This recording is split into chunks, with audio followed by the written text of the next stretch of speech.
Hey mommies, welcome to the Powder Room Show. I'm Miriam. And I'm Lachey, aka Shay. Hey. And today's topic is the mom struggle. Okay guys, so this topic might be a little real, might be a little heavy, and it might not. We just don't know. But we want to introduce our guest. We have a guest who's going to come on our show. She is a single mom of 4. And I want to make sure that I do her some justice. So I'm going to read her bio, okay? Because we professional here, okay? So her name is Danielle Marquez. She is the Hawthorne School District Parent Nutrition Education Facilitator and a Hawthorne Parks and Community Service Commissioner. That's a lot. Ooh, I love this girl already. Her passion for nutrition education begins with the desire that the children in her community have access to quality, whole food experiences. When she isn't sharing living science, nutrition lessons with the students and the community members, she is exploring Los Angeles with her 4 school-age kiddos. 4. Uno, dos, tres, cuatro. 4. She is a certified first certified UC Master's Gardener and resides in Hawthorne, California.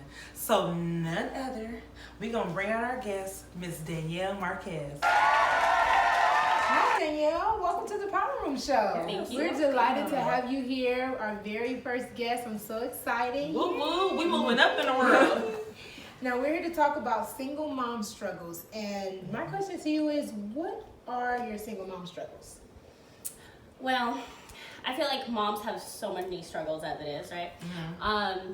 But a few that come to mind as a single mom, I think the forefront in my mind is the financial aspect. Mm-hmm. Having to work a few extra jobs to make sure that everything is provided for, that the bills can get paid. And then the guilt that's associated with that time away from my kiddos. That is needed, and then sometimes just like finding that me time, some social time for myself. Those are some of the things that I, on a regular, have to work out. Well, it's interesting you said the mom guilt. I think for me that's probably like on my top mom struggle, because I'm, like you said, the working. You're a single mom, so you have to work full time. Some of us have multiple jobs. I think you have like about 3. Like, this is a working single mom, you guys. Woo, give it up. And you want to provide for your family and give them the best, but then at the same time, in the back of your mind, you're thinking, and then coming from a single mom who was married as a stay-at-home mom, so that big transition for you. Wow, that's a big jump. Yeah, you know what I mean? You're thinking like, man, I have to provide for my family, but at the same time, I have to, I want to make sure you're in the back of your head, you're thinking like, man, what are my kids doing right now? Are they eating? Are they having fun? Or whatever the case may be. So I think that's really good. And I'm actually glad that we're having this episode, because a lot of people don't like to talk about the struggles that we deal with as a mother. The realness, yeah, and it's necessary. It's a necessary dialogue that we have to have as a community. Absolutely. I think it's most important to have it because all of us are struggling with something, right? But it's also beautiful to see how we're surviving. Absolutely. Right. Yeah, Absolutely. Exactly. And then the crazy part is, with women, I noticed back in the day, how women used to be so competitive, but when it comes to like the moms, it's almost like we kind of come together more so in that aspect, because we know about the struggle. Right. We know your struggle. We might not know your struggle personally, but we know it's a struggle. Oh yeah. You know what I mean? Yeah. Just the other day, I was out with one of my friends. I'm a mom, obviously. She's a mom, and we ran into another mom, and she just stopped her and she's like, I just want to say, keep up the good work, because I remember when my babies were what they look like, how your babies are, like 4 and 5 or 5 and 6 in the basket, and it's tough, even being married or whatever, or being single. It's the same amount of workload in a sense. Like you said, mentally, you have to go down that checklist. Like, did I do this? Did I do that? Do that? Before you close your eyes, you're like, okay. And then you're still, lightly sleeping, Right. So, yeah, it's a community of people that it takes to survive. Right. And Danielle, you are a single mom of 4. So how do you find it, or how can you share with us, how do you not fall apart? Like, how do you not fall apart with 4 kids? I mean, I'm thinking I'm doing something with one. I'm like, ooh, the struggle is real. But it's like, and then I believe they're stairs in age, like they're really close in age. So how do you balance the Sometimes I struggle? do lose it. Sometimes I can't keep it together. You know, we're only human. But you just breathe, right? I really try to start with gratitude, coming from a place of gratitude, you know, being so grateful that I am still standing, I am still able to keep my family afloat, we are still able to do somewhat of our normalcy, you know. Some of our, you know, summer's upon us now, so still being able to put the kids in their summer activities and still being able to have everyone feel like they're not missing out, Right. you know, even though we're still going through a transition. It's been 3 years since we separated, and now the divorce, but it's still that transition, you know. Right. I feel like just as children transition from diapers to the potty and to school and different things, emotionally, there's still all those transitions. Absolutely, absolutely. And so it's like balancing myself and then making sure that their energies are right. And that they're growing and learning. So breathing and just being grateful. So like a woosah Sometimes we do forget to breathe. I think Yeah. Ariana Grande had a song to say breathe, so we have to remind ourselves. Shout out to breathe. Ariana. Hey. And so I wanted to ask you, because you mentioned the separation, and then also you mentioned earlier about her being a stay-at-home wife, and then now a working single mom. So can you tell us more about your transition, like mentally within yourself, how you balance that? That's good. With the kids still, you know, riding That's on your good. hips. You know, the hardest thing with that was that now they see that shift, right? So I have my oldest asking me, Mommy, you know, or not my oldest, my daughter, she's 9, my oldest is 10, and she says, why do you have to work so much? Like, why do you have to work so much? And it kills me. It's such a hard question to answer because there's so many answers to that, right? There's so many reasons why, but what is a acceptable conversation with her is different, you know, just to let her know we have bills to pay, we need to make sure that we have a roof over our head and that you can do all of the things that you can do. I know that you miss me, but you know, when I was home with them, I kind of talked to her about that. Like, I got to do all these wonderful things with you, Right. and so now, you know, I need to make sure that we're at a different place now, so I need to make sure that I can take care of you differently now. Isn't it funny how your little ones, they don't mean it, but they make you feel so like, oh, Yes. it's those questions. Guilt, yeah. Like you said, the mom guilt. It's those questions that really get to you. It's like, oh, I know you didn't mean it, I know. and then you have to kind of almost put on a face Right. for your kids and not break down and let them know, like you said, Mommy has to feed you. I know you like extracurricular activities, Right. so I have to just do that. But then in back of your mind, I know when you go to bed, you're like, oh, why did she ask me that? You know what I mean? It's like, because you feel so bad because you feel like you owe them more of you. But you can only give so much of you Right. to make sure that, you know, everything, they have food on the table, you know, and they have clothes on their back, and, you know, even the basics, like with the uniforms and stuff like that, school supplies and whatnot. So yeah, it's those questions. Woo, they would get to me. I'd be like, oh, I know you didn't mean it, but you know. Well, then even my son, he's 10, and he'll say, Mommy, I know you have to work more because of the divorce. You know, and so that is just hard too, because they're at they both have needs in different places. You know, he's growing and maturing, and he needs to be able to feel like he can have a conversation with me about anything, you know. And then my daughter's like, I just want you know. And so it's you got it on both ends. Now I have a question, because I'm a divorcee like yourself. Did you ever feel like a failure that you couldn't give them the traditional family? Because it was a lot of times where I was very hard on myself after my divorce. I'm like, I couldn't give the mom and dad in my son's home, and I felt a lot of guilt, and I parented out of guilt for a while because of that. Did you ever go through that for a while? Definitely. I think that was one of the hardest things that I had to let go of, was feeling like a failure for not being able to keep my marriage, not being able to keep my man, all of these different things, just because, you know, it wasn't. We were going through, my ex and I, we were going through therapy prior to our divorce. We were having some marital issues, so I wanted to try to make sure we at least went to therapy, saw if there was anything that we could work out. Unfortunately, we were not able to. He still decided that he wanted to leave at the end of it. And so I felt, as much as I kind of saw it coming, it wasn't a decision I had wanted to make in that direction. I was trying to do all these other things. And so I just felt like, and it was already something that I had been playing in my head, that not enough, like not being good enough. And then so all of that effort, all of those things, just nothing was good enough. You know, it still ended up in a divorce. My kids still were heartbroken. You know, so like all of this sadness still happened. And really what ended up being the silver lining for that is that, you know, we're all in it still is a struggle sometimes, but we're all still in a better place. Absolutely. You know? Right. We're still all in a better place. And one of the things, my son was so sad, so hard, and he didn't like to see my ex and I argue or things like that. And sometimes there would still be disagreements after we had separated. And it still hurt my son's heart. And one time he came to me and he's like, I'm sorry that he said that, or whatever it was. And that was where I felt like, after it had been, you know, it's been 3 years, he's grown a lot, he's seen a lot. And so at a certain point I was just like, and you know, I know you love us, and I know that you're sad that we're divorced, but mommy also doesn't deserve to be in a relationship like that.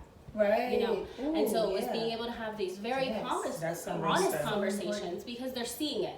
You know what I mean? Like, how are we not going to have a conversation And then about him it? being a little boy, you want to set that tone for him that this is the way you treat women, and this is the way you don't, or even vice versa. This is what you don't deserve. You don't deserve to be taught this way or treated this way. Exactly. You know what I mean? So because I was wondering about that too. Also, what are some of your goals as a mom to basically influence them to see things differently? You know, like not losing hope in the family structure because of the divorce. Right. You know Of what course, yes. No, I definitely agree. I think that one of the things that we talk about now, one of the things that had happened, because we were divorced, my ex has a new girlfriend now, and my son just wants me to be happy, and so he's like, Mom, when are you gonna have a boyfriend? When are you gonna date? Wow. Classic. And at first I'm like, okay, please, that's not your business, right? Right, You don't need keep to a child in a child's place.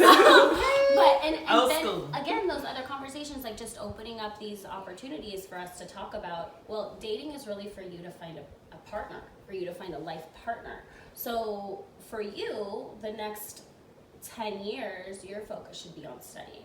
Your focus should be on you being the best you that could be possible. That's right. And I want to really encourage them to find themselves, because I feel that if I had done a little bit, if I'd been more honest and more self-aware, then I probably would not have picked my ex-husband. Okay. You know, I wouldn't have settled with him. Wow. And that's not, I mean, I'm again very grateful, because I have 4 beautiful children. Absolutely. And they wouldn't be the people that they are if I picked a different partner, right?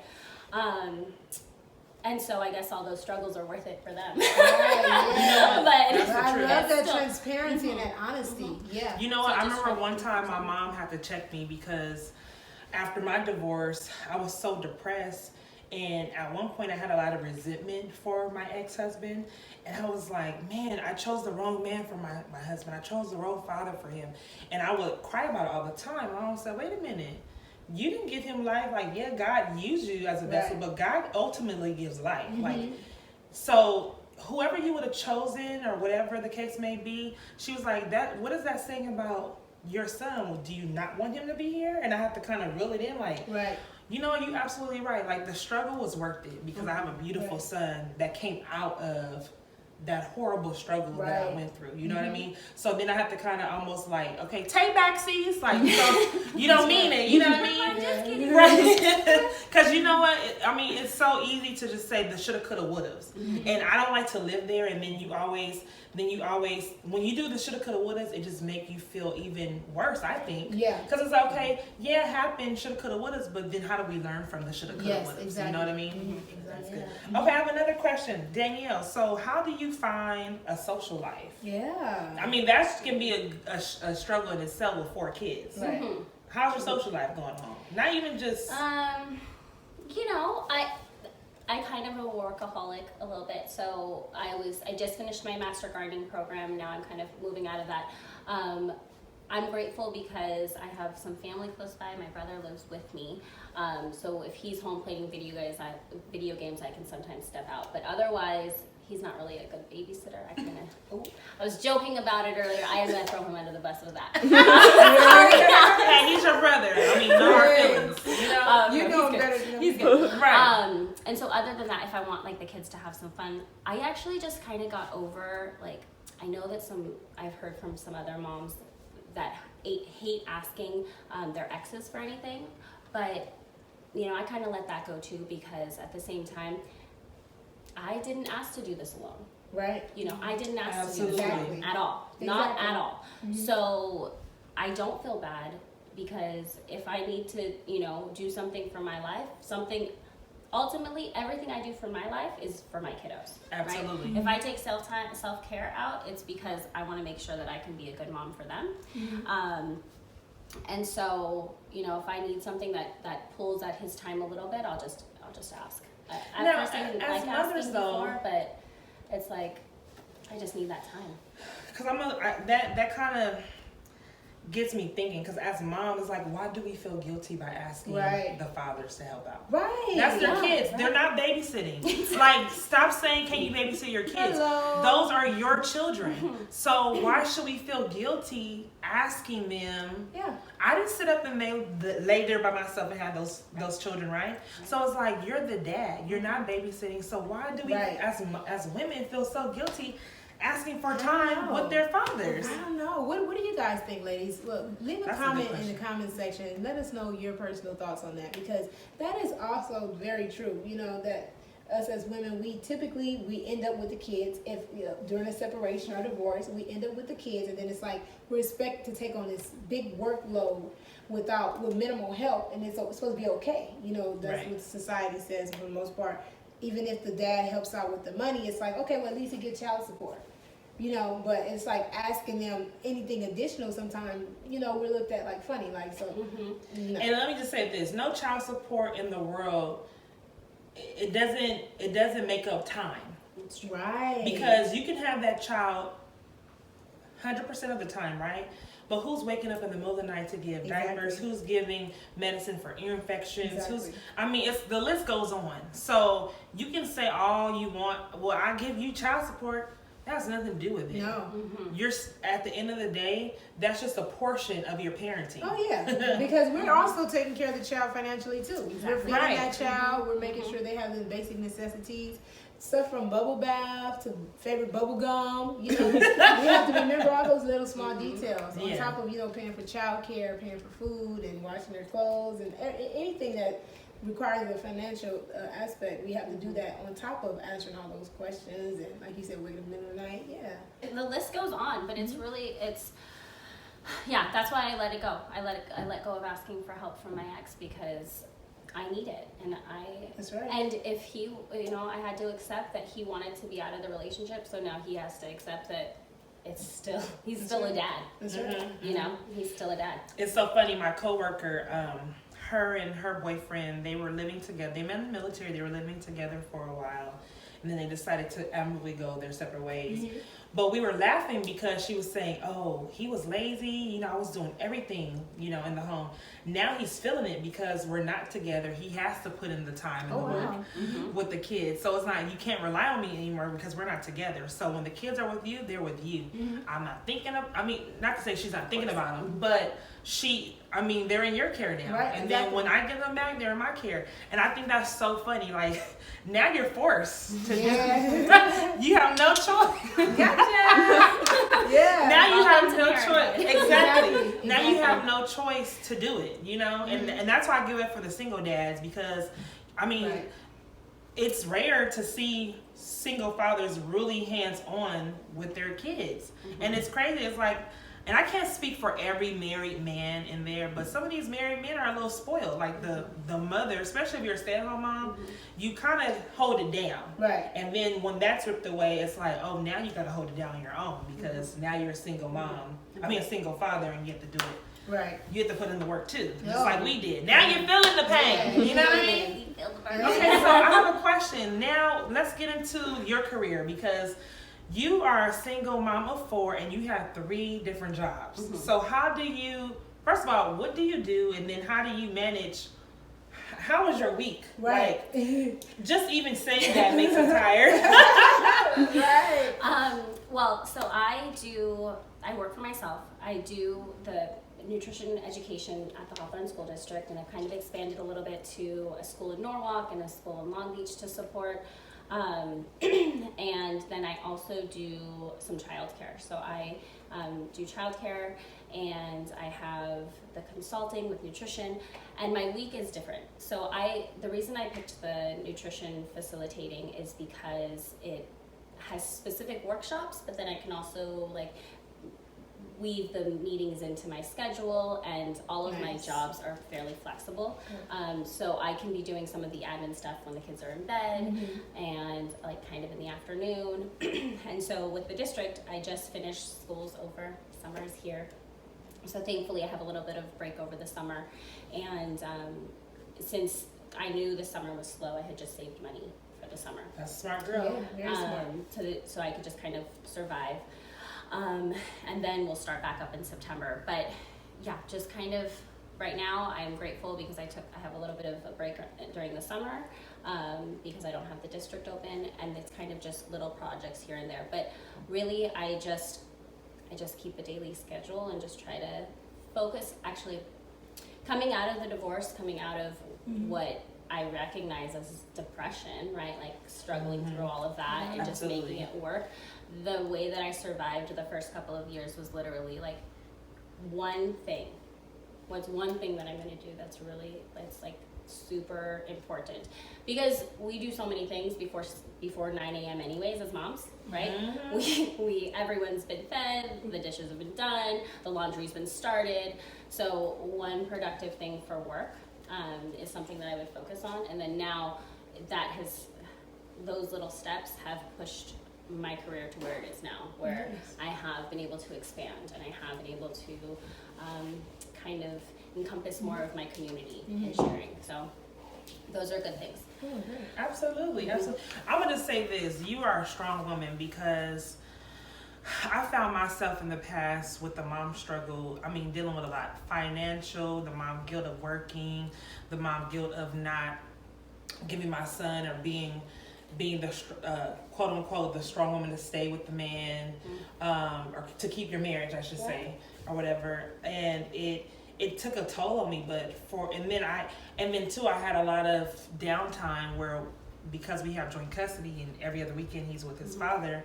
But I'm like, you have 4 children, you're working 3 jobs. I mean, girl, it's almost a job per child. It's like Superwoman, like if Wonder Woman, Superwoman, Wolverine, all of them wrapped in one. It's like, girl, it's like, I mean, all kudos and hands goes off to you, because I mean, and then too much is given, much is required. I feel like the Lord gives us a measure of tolerance. Right. So he definitely knew that you can handle it. Yeah. And you are exceeding, I mean, girl, you the bomb. Like, Thank seriously. you. Thebomb.com. Yeah. Like, I'm trying. It's definitely with lots of effort, and I'm very grateful for those kind words. As you said, God gives us what we can handle, and God has, people, you choose how you're going to heal, right? And I chose to turn towards my community, because I didn't have a village. I have my brother who lives with me, but he's more of my man child than he is my not a man child. And you know, I call one of my coworkers my man child. That's so funny. That's so funny. And so I love him. But to have that that support where I can talk to someone about the kids, what's going on with the kids, and about their future and different things like that. I didn't have that, so I needed to create it, and I did that through the network with the schools and the teachers and the community, and reaching out and going to the activities at the library and at the city, and doing things that were very low cost, right? Like whatever I could find that was free, we were at it. Just mostly because I wanted them to be doing things, right? And so it's just lots of effort, reaching out, trying to create a village, trying to create a community, and trying to let them know that they can have a community and that they could go out to these places too. That's right. That's very important. That safety net as a child. Exactly. Yeah, it's important for them to feel that, because they can feel the emotional void also as children. Like lacking a parent in home, they can feel like the dosage of love is missing or whatnot. So that safety net is important. I want to ask you, what is a typical relaxation session for you? What does that look like? Well, it depends. It depends on the day that I've had. Sometimes it's a nap. Sometimes it's getting, coming and having a nice meal, like just warming something up, like even if it's just leftovers, but just coming and resetting and like sitting down and enjoying a meal.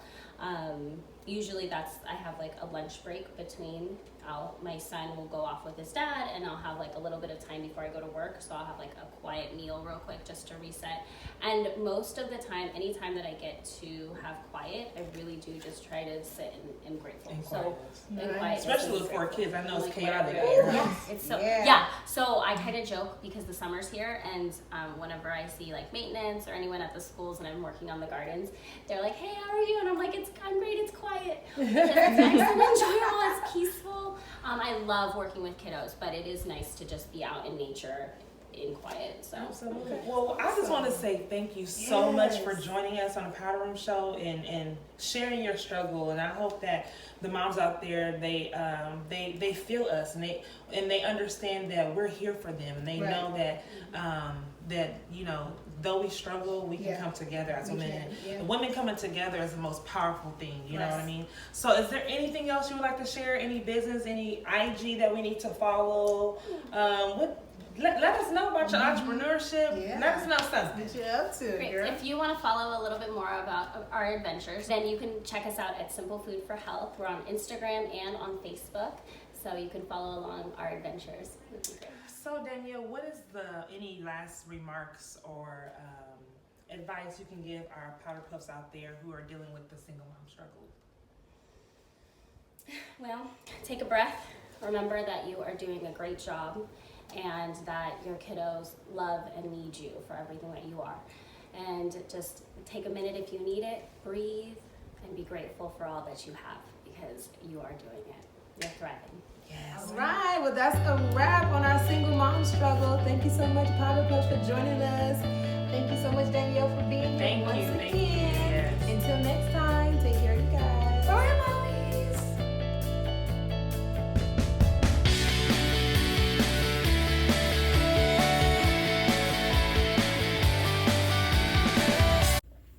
Welcome to the Powder Room Show. Make sure you subscribe to our channel on YouTube and hit us up on Instagram as well. We are on all social media content, okay? Come and join us in our living room. We love you, mommies. Have a good one.